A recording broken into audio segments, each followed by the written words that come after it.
Cut பண்ணி வச்சுருக்கேன். Extra வந்து பார்த்திங்கன்னா நம்ம தையலுக்குமே ஃபேப்ரிக்கை கட் பண்ணணும். அதனால் நான் வந்து பார்த்திங்கன்னா 1 இன்ச்சு எக்ஸ்ட்ராவே நான் வந்து நியூஸ் பேப்பரில் மார்க் பண்ணி கட் பண்ணியிருக்கேன். நீங்களும் அதுமாரி 1 இன்ச்சு வச்சுக்கோங்க. ஏன்னா நம்ம தையல் பண்ணும்போது முன்ன பின்ன ஆகும். அது வந்து நம்மளுக்கு எடுத்து கொடுத்துரும். இப்போ வந்து பார்த்திங்கன்னா இந்த நியூஸ் பேப்பரை வச்சு நம்ம ஒரு லைனிங்கில் கட் பண்ணிக்கணும்.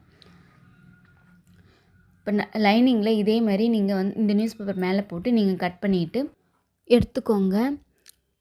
இப்போ இதே மெத்தடை ஃபாலோ பண்ணி நம்ம சில்க் காட்டன்லேயும் நம்ம இதே மாதிரி கட் பண்ணி எடுத்துக்கணும். சைடில் கொஞ்சம் துணி இருக்கட்டும், அதை நம்ம வேணும்னா கூட கட் பண்ணிக்கலாம். இப்போ சேம் கலரில் சில்க் காட்டன் துணி எடுத்துகிட்டு வந்து டபுளாக ஃபோல்டு பண்ணிக்கோங்க. நம்ம கட் பண்ண லைனிங்கை அது மேலே வச்சு நம்ம இப்போ கட் பண்ணணும். இந்த மாதிரி நீங்கள் பண்ணிங்கன்னா ஃபேப்ரிக் வந்து வேஸ்ட் ஆகாது. ஏன்னா பேட்ச் ஒர்க்குக்கு அவ்வளோவா தேவைப்படாது துணி.